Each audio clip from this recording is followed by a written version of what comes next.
आगे हम इस कड़ी में जोड़ेंगे। अब हम लोगों ने उरांव जनजाति के बारे में पढ़ चुका है। अब हम देखेंगे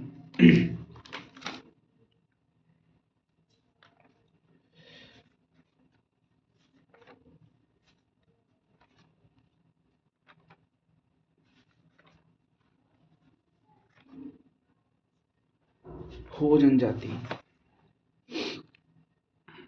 आगे की कड़ी में हम लोग देखेंगे हो जनजाति के बारे में, इनकी जीवन शैली, इनके विषय, किस तरह से अपने आप को जीते हैं, ये सारे विषय को। तो सबसे पहले हम लोग हो जनजाति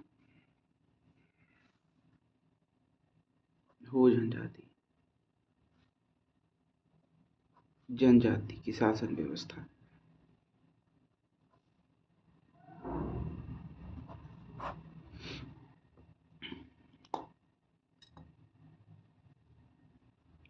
इसे मानकी मुंडा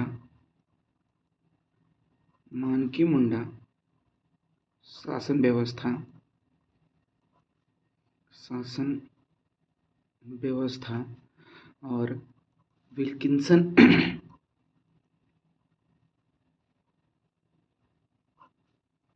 विल्किंसन रूल भी कहते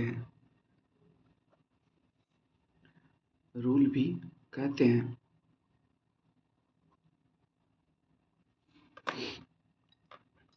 हो जनजाति चौथी सबसे बड़ी जनजाति है।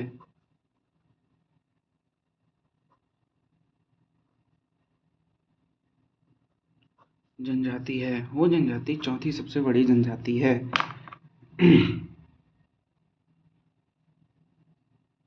अच्छा, ग्रामों का विवाद जो होता है वो ग्राम पंचायत द्वारा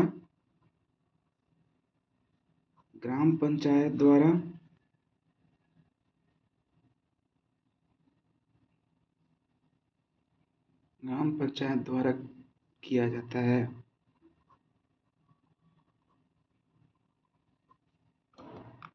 हो जनजाति में डाइन प्रथा प्रचलित है।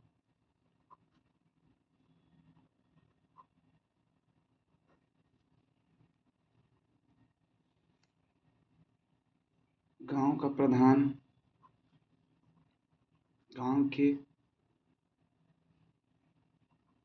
का प्रधान मुंडा होता है।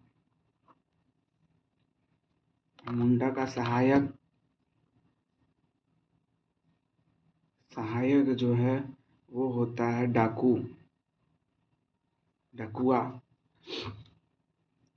मुंडा प्रमुख होता है, उसका सहायक होता है डकुआ।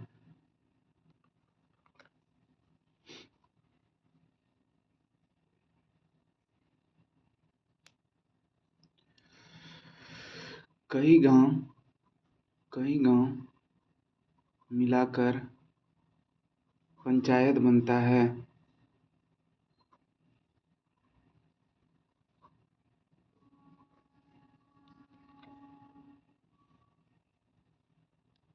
पंचायत के प्रधान को क्या कहते हैं? पीड़। पंचायत के प्रधान को पीड़ कहते हैं। पीड़ में 5 से 10 गांव आते हैं। पीड़ में 5 से 10 गांव आते हैं। एक नया चीज है, कोल को ही हो जनजाति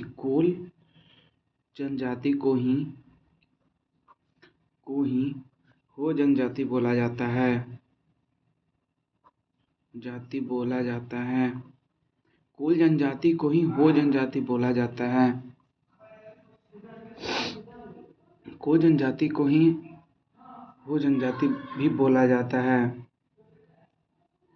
अब कोल विद्रोह में पढ़ेंगे हम लोग। 1830 से 32 के बीच हुआ था और ये हुआ था कंपनी कंपनी का मतलब होता है अंग्रेज। अंग्रेजों एवं कंपनी का मतलब होता है अंग्रेजों एवं आदिवासियों के बीच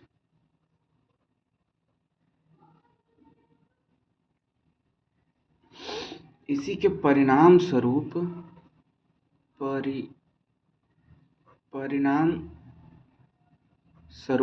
विल्किंसन रूल आया था।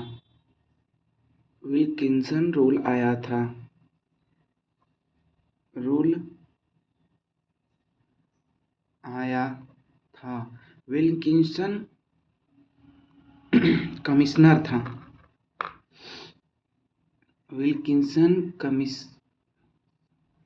कमिश्नर था।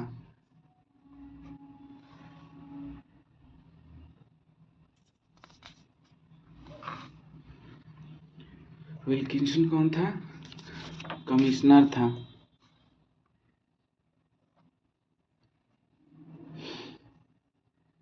एक रुपए कर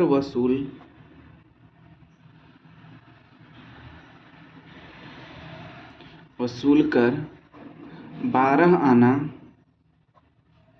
मानकी को जाता था।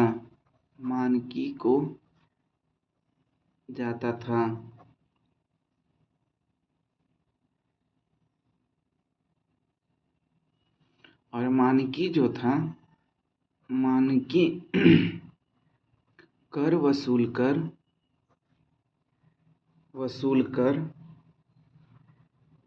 मुंडा लोगों को देता था।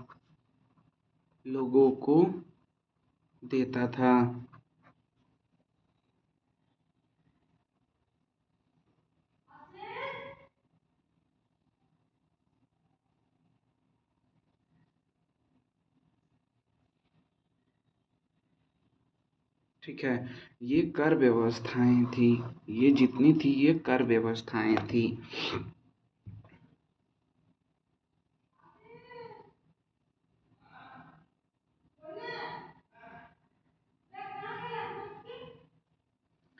ये इससे मानकी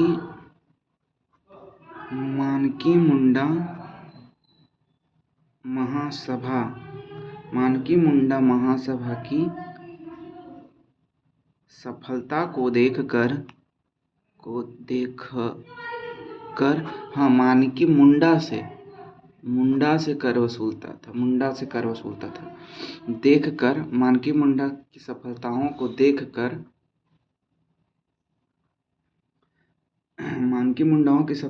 को देखकर ठीक ना, विल्किंसन ने कोलाहन में प्रचलित दंड प्रणाली संस्कृति की नई कर प्रणाली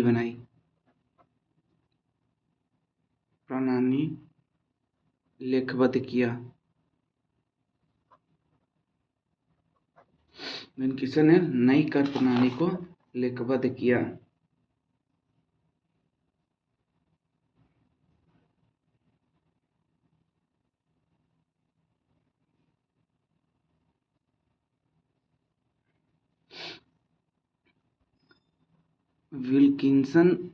विल्किंसन द्वारा कोलाहन पर 32 प्रावधान शामिल किया, जिसे विल्किंसन रूल कहा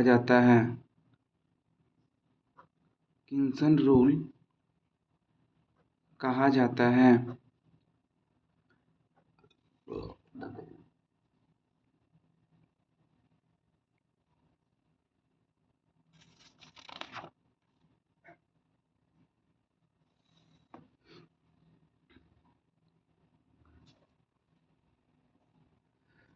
सामाजिक संरचना।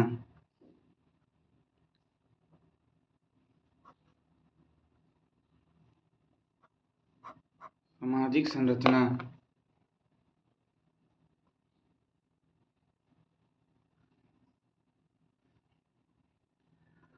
हो जनजाति जाति प्रोटो ऑस्ट्रेलियड जनजाति है। लिपि इनकी लिपि है बरगंचित्ती। लिपि कौन सी है? बरगंचित्ती की लिपि है बरगंचित्ती।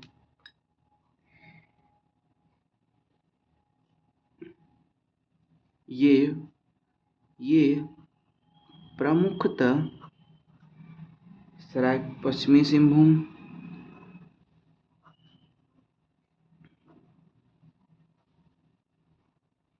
सरायकेला खरसावां,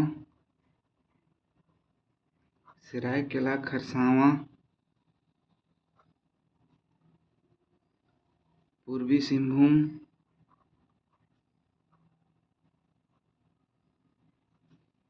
सिंहभूम में निवास करते थे।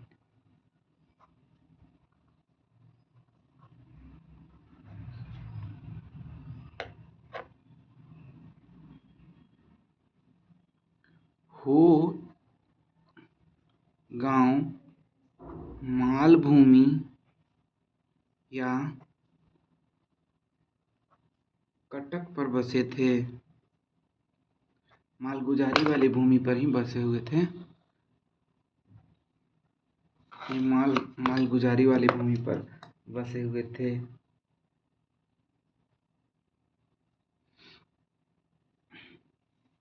एक था एटे तुरुटूड। यह गांव के बीच अखड़ा।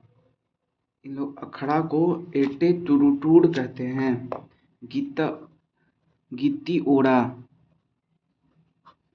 ओढ़ा जहां अस्त्र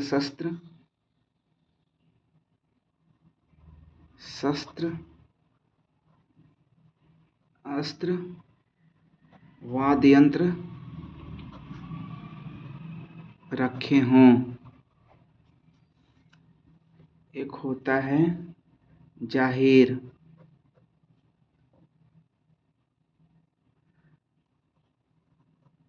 गांव के छोर पर मिलना। जाहिर का मतलब होता है गांव के छोर पर मिलना।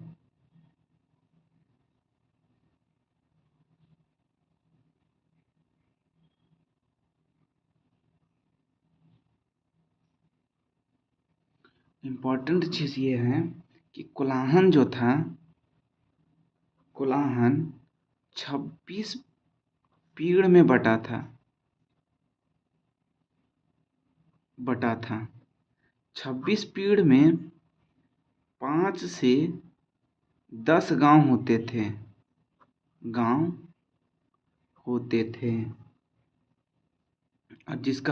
और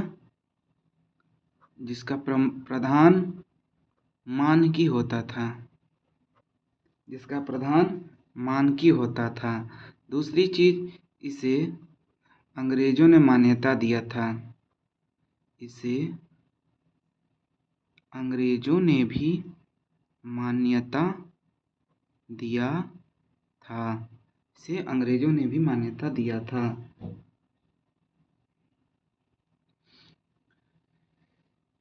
ये रसोई घर के एक कोने को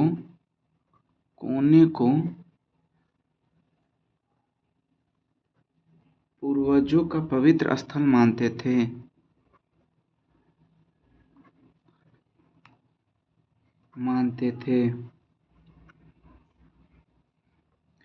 पेशा के रूप में बोड़ो भूमि, वादी भूमि, और गोड़ा भूमि को बांटे थे। 3 तरह की भूमि बांटे थे, बेड़ो भूमि, वादी भूमि। ये पेशे के रूप में कृषि पर आधारित थे, कृषि पर आधारित, ठीक है। और ये बांटे थे बेड़ो भूमि, वादी भूमि और गोड़ा भूमि। 3 तरह का भूमि इन्होंने डिवाइड किया था।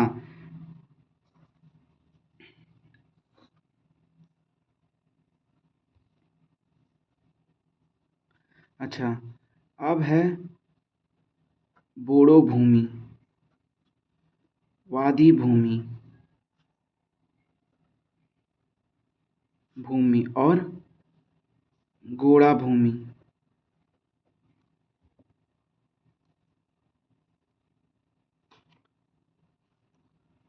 जो निम्न उपजाऊ भूमि हो,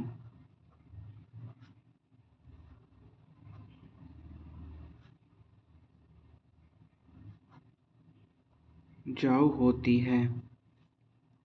वादी भूमि धान खेती वाली भूमि और गोड़ भूमि मोटे अनाज वाले भूमि,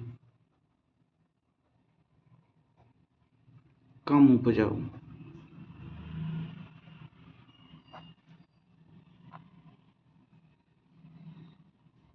पेय पदार्थ इल्ली इली इली इसे देवताओं को चढ़ाते थे।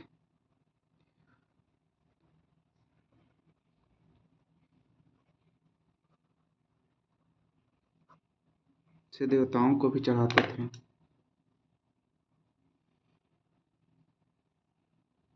गोत्र बोदरा, इसमें होते हैं बोदरा, विरुआ,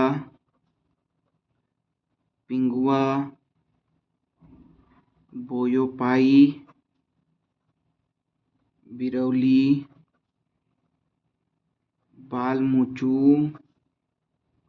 बागे, बड़ाए, गगराई, जामुदा, लुगुन, लागुरी आदि।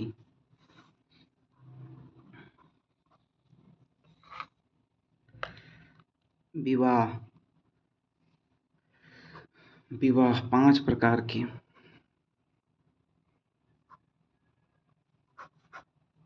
पहला आदि विवाह, दूसरा दिक्कु विवाह, दिक्कु आदि विवाह, तीसरा ऊपर लिपि विवाह, चौथा राजी खुशी विवाह, पांचवा अनादर विवाह, अनादर विवाह।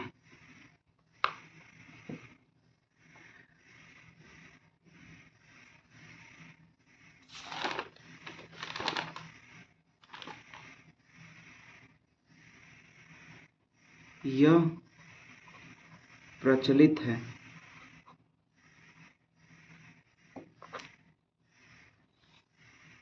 हो जनजाति में ये प्रचलित है। हो आदि विवाह में वधू मूल को गोनगा या पोन कहा जाता है।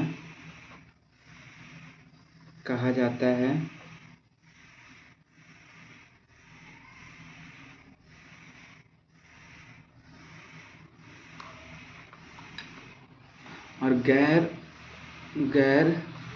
जनजातियों के साथ विवाह को विवाह को दिक्कू कहा जाता है। क्या कहा जाता है? दिक्कू।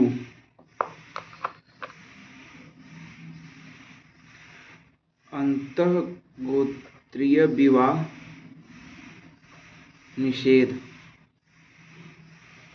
निषेध होता है।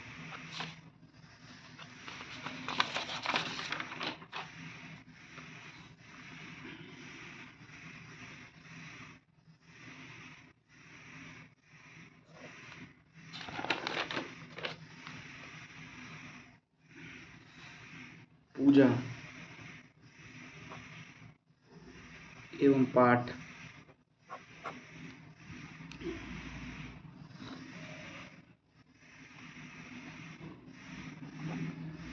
बोगा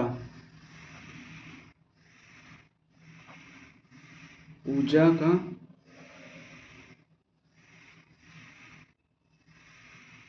बोगा पूजा का धर्म का सार। सर्वोच्च देवता सिंह बोंगा।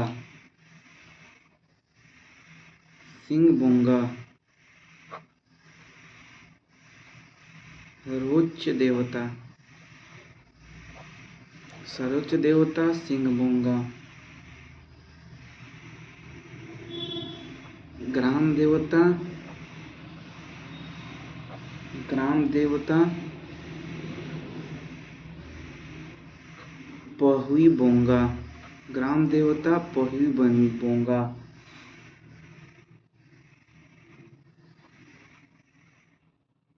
पृथ्वी देवता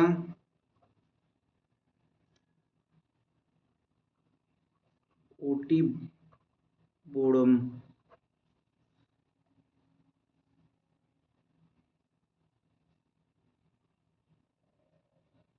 ओटी बोड़म बेगा पूजा पर धर्म का सार। सिंह बोंगा सरोज देवता, पहुआ बोंगा ग्राम देवता और ओड़ी बोंगा पृथ्वी देवता। ये हनुमान नदी पर्वत आदि की पूजा भी करते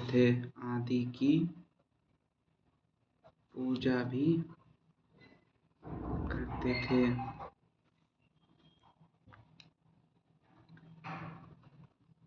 त्योहार माघे बाहा हेरो बतावली दमुराई धान रोपी को दमुराई कहा जाता था। धान रोपी को दमुराई। झूम नामा और कोलम। माघे